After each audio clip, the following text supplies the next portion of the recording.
한 주간 여러분들 잘 지내셨습니까? 요즘 가을 거지가 한창이죠. 그래서 농부들이 참 바쁩니다.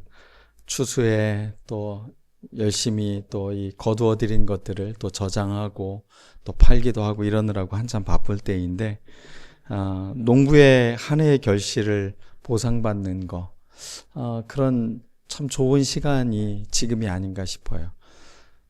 농부뿐만이 아니라 우리의 삶은 또 어떤가 한번 생각해 보게 됩니다. 과연 나의 삶은 이렇게 결실을 잘 맺어가고 있는가? 그리고 그것을 정말로 충만한 기쁨으로 누리고 있는가? 오늘 말씀이 우리에게 삶의 행복의 열매가 가득 맺는 그런 시간이 되기를 원합니다. 성경에서 말하는 행복은 단순한 감정의 이야기는 아닌 것 같아요. 우리가 계속 말씀을 통해서 본 것처럼 단지 감정적 차원에서 어떤 물질적인 풍요로 내가 행복해지고 하는 것이 아니라 근본적 삶의 자세, 삶의 방식이 이미 행복한 삶의 방식을 갖고 있는지 그렇지 않은지에 대한 이야기를 하고 있는 것입니다. 그러므로 우리는 하나님과 동행하며 하나님으로 말미암아 우리의 삶이 행복해진다라는 전제를 갖고 있는 것입니다. 열매라는 표현을 통해서 열매는 어떻게 보면 인위적으로 맺을 수 있는 게 아니죠. 이렇게 만들어내는 게 아니잖아요. 그것이 노력을 기울이긴 하지만 그것이 자라고 성장하고 이런 모든 것들은 자연과 또 하나님이 내려주신 많은 그 햇빛을 통해서 그렇게 자라는 것입니다. 우리는 종종 행복을 목적지로 생각을 합니다. 언젠가 내가 원하는 일이 이루어지면 내 인생은 행복해질 거야. 내가 좀 경제적 여유가 생기면 내가 행복해질 거야. 좀 불편한 사람이 있는데 그 사람하고 관계가 좀 잘 풀리면 내가 좀 행복해질 거야. 그러면서 우리는 어떤 때가 되면 그러면 내가 행복해질 거야 라고 생각을 하는데 오늘 성경은 그렇지 않다고 우리에게 알려주고 있는 것입니다. 행복은 상황이 아니라 하나님 안에 머무는 사람에게서 흘러나오는 삶의 열매임을 알려주고 있습니다. 자, 여러분은 행복한 열매를 맺고 계시죠? 네. 아니면 행복한 열매를 맺을 준비를 하면 좋겠습니다. 오늘 말씀에 성경이 우리에게 가르쳐주고 있는 몇 가지 우리의 삶에 행복한 열매를 맺는 방법을 알려주고 있습니다. 첫 번째가 주님 안에 거해야 된다고 이야기하고 있습니다. 이 거한다라는 말이 뭐냐면 집 안에 거한다. 이런 것처럼 살고 있다, 거주한다라는 의미가 이 매너라는 단어로 쓰이는데 오늘 여기에서 예수님 안에 거해야 된대요. 마치 예수님이라는 큰 공간이 있어서 우리가 그 안에 들어가서 살고 있는 것처럼 표현하고 있는 거죠. 그리고 그 공간 안에 거주하는 것이 아닌데 거주한다라는 표현을 통해서 이렇게 표현하고 있어요. 붙어 있어야 한다. 연결되어져 있어야 된다는 거죠. 가지가 바람에 이렇게 찢겨지면 어떻게 됩니까? 그 찢겨진 가지로 인해서 가지는 메마르게 되죠. 살아갈 수가 없어요. 그런데 연결되어져 있는 가지들은 그 안에서 열매가 맺히는 것을 볼 수가 있습니다. 포도 농사를 지시는 장로님 한 분이 제게 포도 가지 치는 방법을 알려주셨는데 꽤 오래전에 배운 거라 이렇게 포도의 몇 마디를 남기고 이렇게 가지치라고 하면서 알려주셨는데 잘 또 기억이 나질 않습니다. 제 주업도 아니고 한번 가서 해본 일이기 때문에.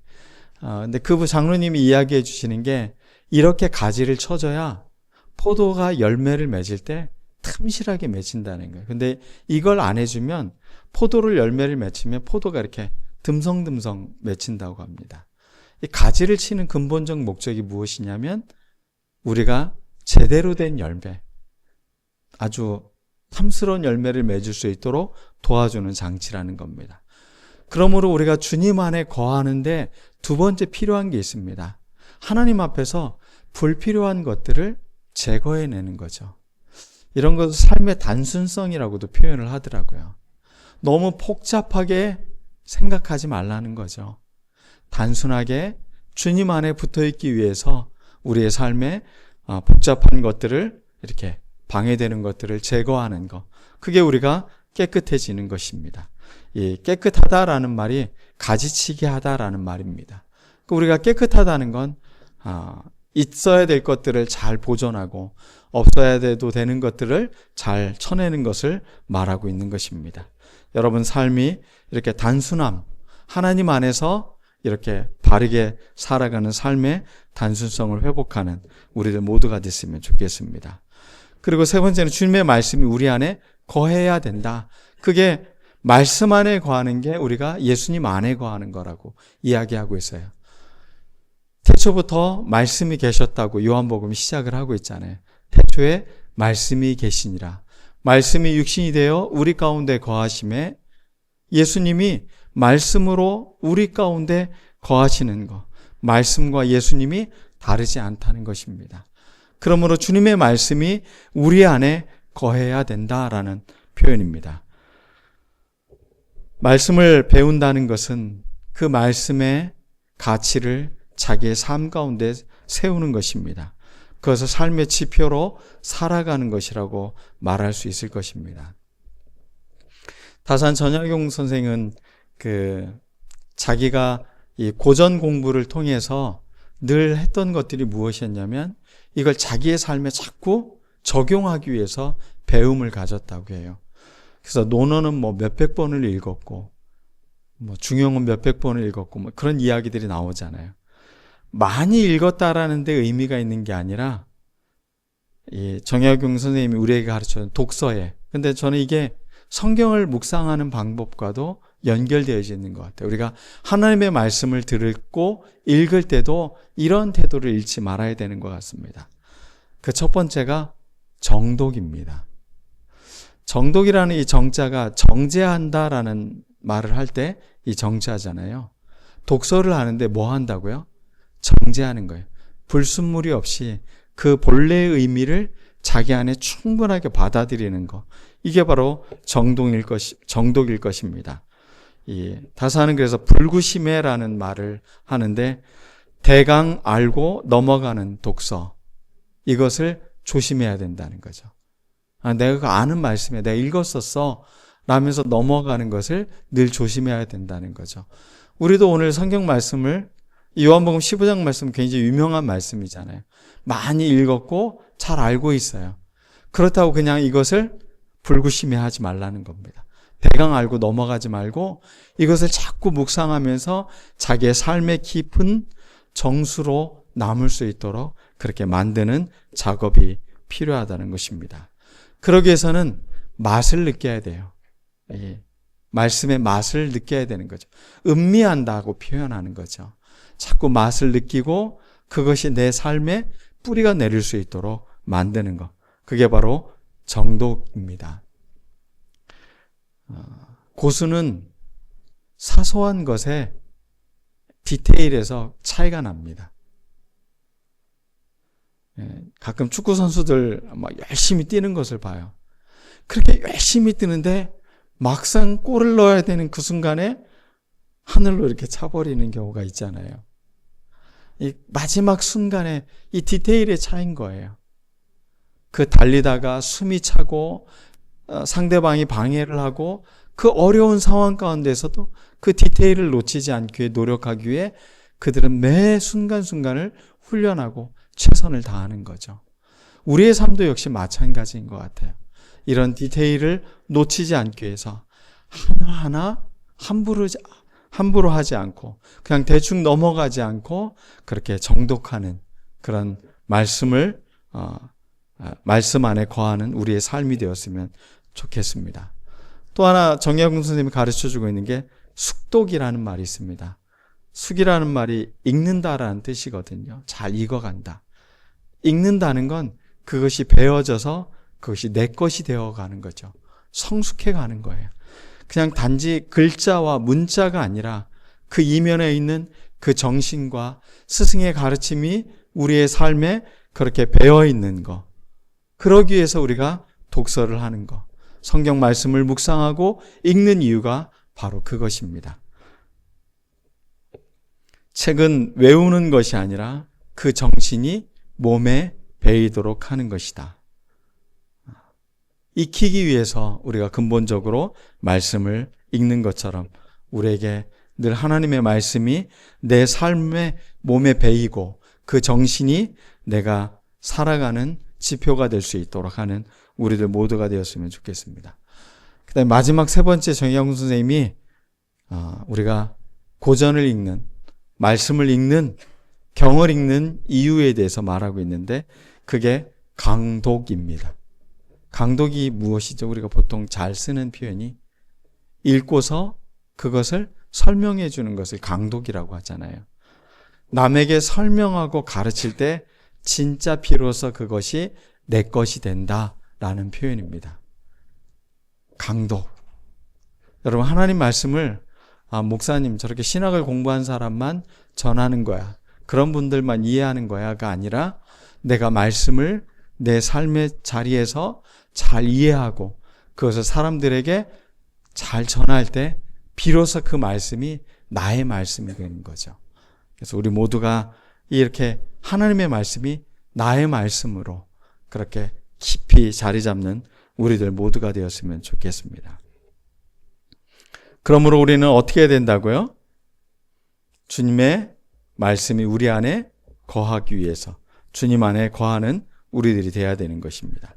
두 번째, 예수님은 나의 사랑 안에 거하라 라고 말하고 있습니다. 저는 이 표현이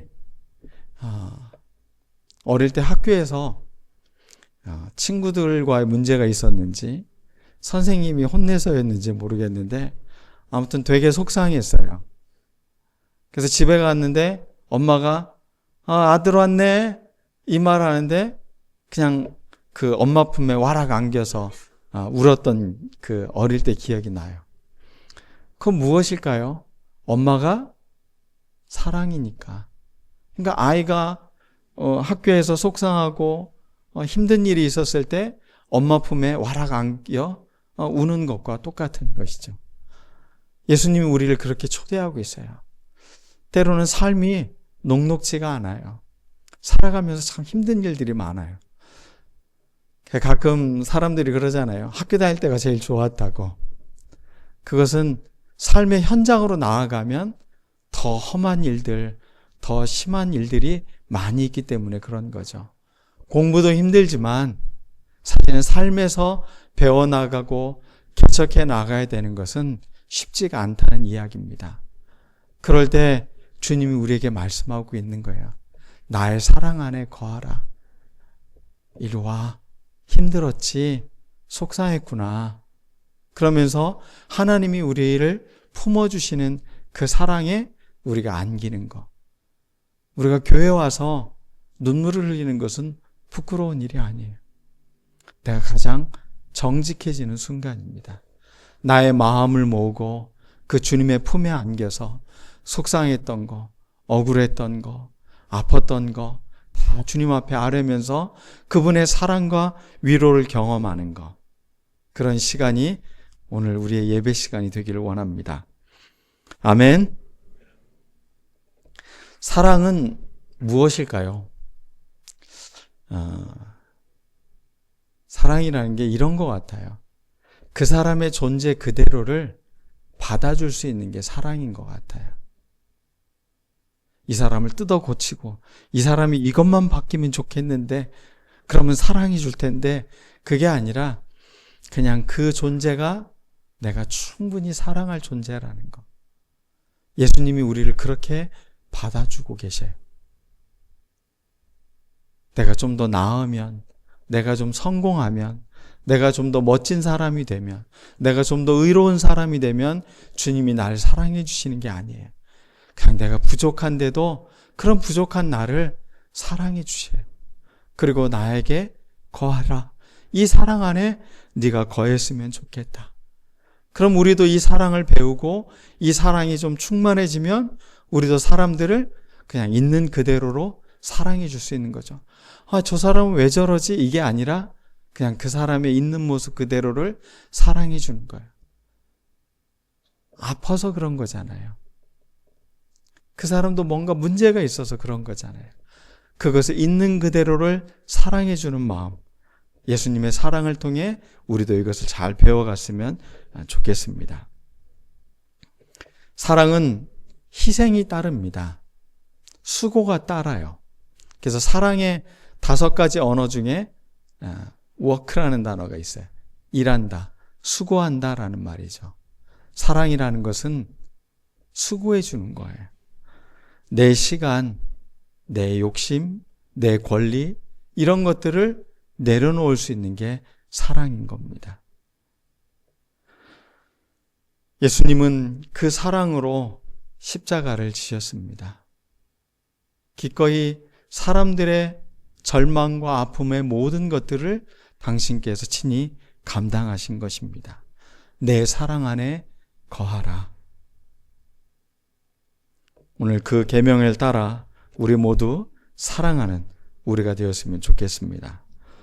사랑 안에 거하는 것은 이제 내가 머문 자리가 사랑의 자리라는 것을 말하는 거예요. 자리가 사람을 만든다고 하잖아요. 어떤 위치가 되면 그 위치에 부합한 역할들을 할 수 있다는 거죠. 여러분들은 어디에 거하고 있다고요? 사랑의 자리에 거하고 있다고요. 그래서 여러분들이 사랑의 삶을 살아낼 수 있다는 겁니다. 화가 나고 막 속상하고 짜증나고 이런 순간에도 내가 사랑의 자리에 거하면 용서하고 편안한 마음을 가질 수 있는 거죠. 저 사람 왜 저래라고 평가하는 것들이 사랑 안에 거하니까 그래, 그럴 수 있지. 그러면서 이해하는 마음이 좀 더 생기죠. 난 저 사람 정말 못 믿겠어. 이러면서 불신의 마음들이 얼마나 많아요. 그래서 얼마나 서로를 경계하고 그런 세상 속에 우리가 살아갑니까? 그런데 우리가 사랑 안에 거하면 사람을 믿어주고 신뢰해주는 쪽으로 가게 되는 거죠. 경쟁하는 것보다 배려하면서 살아갈 수 있도록 만드는 것입니다. 사랑 안에 거한다는 것은 사람을 쉽게 포기하지 않는 겁니다. 사랑하면 포기하지 않습니다. 이 말이 맞는 것 같아요. 음악을 사랑하면 그 음악을 포기하지 않더라고요. 가수들도 보면, 음악가들을 보면. 자기가 정말 사랑하면 그걸 끝까지 붙들려고 하는 의지와 노력을 갖고 있는 거죠. 사랑은 쉽게 포기하지 않는 겁니다. 요즘 사람들이 잘 하는 말이 있죠. 손절한다는 말. 그 말의 의미를 아십니까? 요즘 젊은 사람들이 많이 쓰는 말인데 쉽게 관계를 끊어내는 거죠. 손절한다는 게. 근데 사랑이라는 것은 쉽게 포기하지 않는 태도라는 겁니다.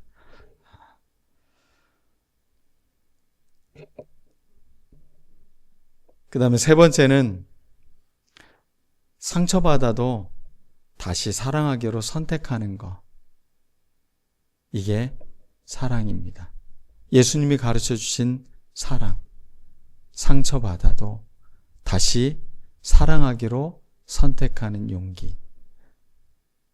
그 대표적인 사람이 베드로가 아니었습니까? 예수님을 위해서 자기가 목숨까지도 버릴 수 있다고 그렇게 막 호언장담했던 사람이었습니다. 그런데 군인들이 와서 예수님을 잡아가자 베드로는 한낱 여종 앞에서도 예수님을 부정하게 됩니다. 얼마나 자기 스스로가 부끄러운지 모르는 일이죠. 그런데 주님은 부활하시고 그 실패하고 낙담하고 절망하고 자기의 삶의 모든 것이 너무 부끄럽고 창피한 그 베드로에게 찾아가 주십니다. 그게 회복입니다. 그런 상황이 되면 왜 예수님 마음이라고 속상하지 않았겠습니까? 상처받아도 다시 사랑할 수 있는 게 그게 진짜 사랑이라는 거죠. 예수님 우리에게 그것을 가르쳐주고 있는 거예요. 가끔 목회가 뭔가 보니까 상처받는 일이더라고요. 사랑하고 애쓰고 수고하는데 돌아오는 게 때로는 상처가 될 때가 있어요. 그런데도 또 나는 사랑으로 서 있어야 되는 것을 계속 가르쳐 주고 있더라고요. 그래서 목회를 하면서 많은 상처를 경험을 했지만 그래도 내가 사랑이라는 거, 내가 있는 자리가 사랑의 자리라는 것을 잊지 않는 거, 그게 주님이 우리에게 가르쳐 주고 있는 귀한 교훈이더라고요. 여러분은 사랑의 자리에 있어요. 그러니 상처받았다고 사랑을 포기하지 않는 우리가 됐으면 좋겠습니다. 그러기 위해서 꼭 필요한 게 있습니다. 나를 비난하지 마십시오. 자꾸 나를 책망하거나 나를 욕하거나 나를 험하게 다루지 말아야 되는 거예요. 그런 나를 자꾸 사랑의 자리로 다가가야 돼.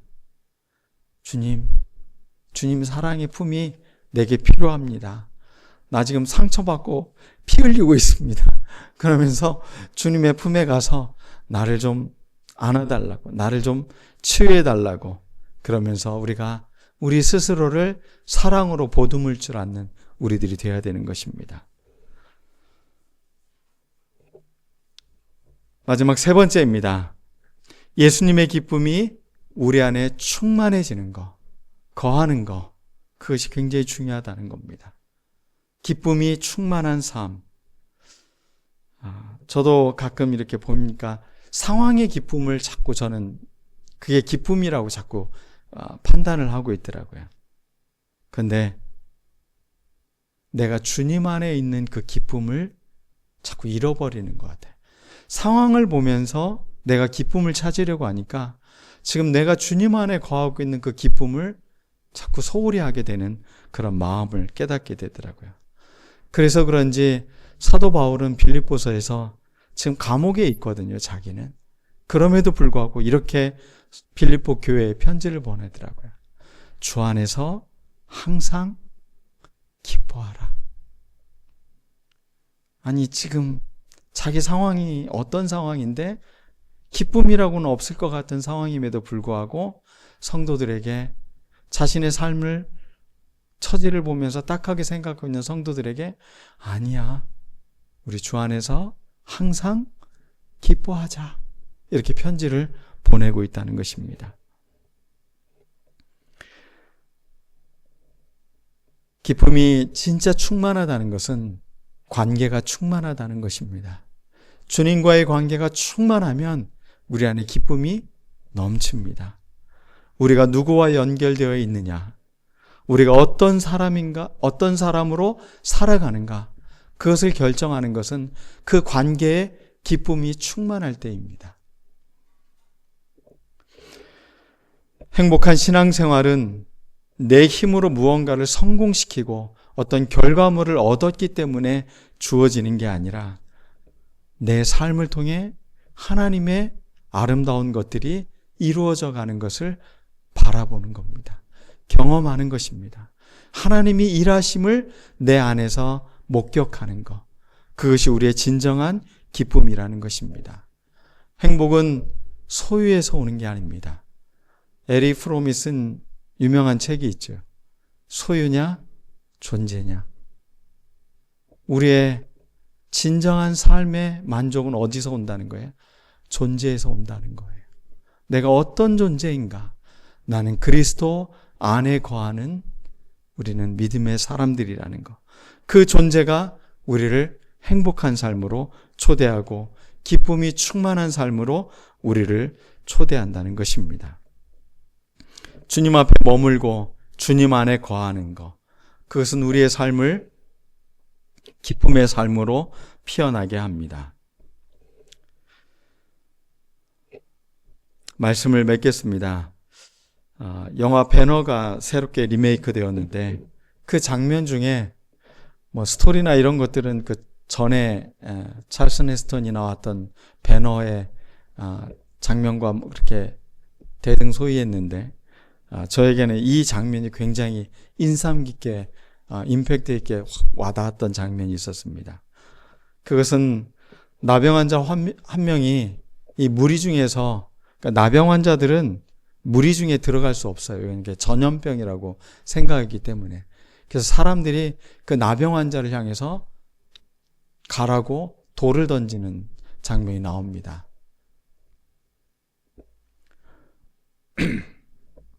근데 예수님은 그 돌을 맞고 있는 그 사람을 이렇게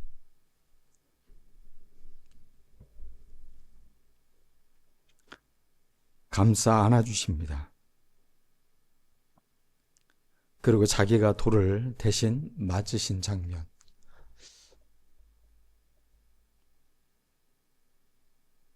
예수님의 그 모습을 바라보고 사람들은 하나둘씩 돌을 버리고 도망갑니다. 다시 자기의 길로 돌아갑니다. 사랑이 무엇인가? 오늘 우리가 나의 안에 거하라 라고 말씀하시는 예수님의 말씀을 이 영화의 한 장면이 그대로 우리에게 표현해주고 있는 것 같았습니다. 여러분 삶에 누군가 던진 돌에 머리가 깨어지는 것 같은 느낌이 들 때가 있습니다. 내 삶이 정말로 막막할 때가 있습니다. 그때 주님은 사람들의 냉소적인 비판과 그런 손가락질과 돌멩이질 같은 그런 아픈 것들을 주님께서 친히 감당하시고 우리를 안아주십니다. 나의 안에 거하라. 그 주님의 품에 거할 때 우리의 인생은 진짜 기쁨이 충만한 인생이 될 것입니다. 여러분 삶은 그렇게 아름다운 사랑으로 기쁨으로 열매 맺고 정말로 행복한 우리들 모두가 될 줄로 믿습니다. 기도하겠습니다. 오늘 말씀을 기억하면서 우리 주님의 품에 안깁시다. 내 주변에 일어나는 그 아픔과 고통 가운데 나를 안아주시고 친히 그 고통을 대신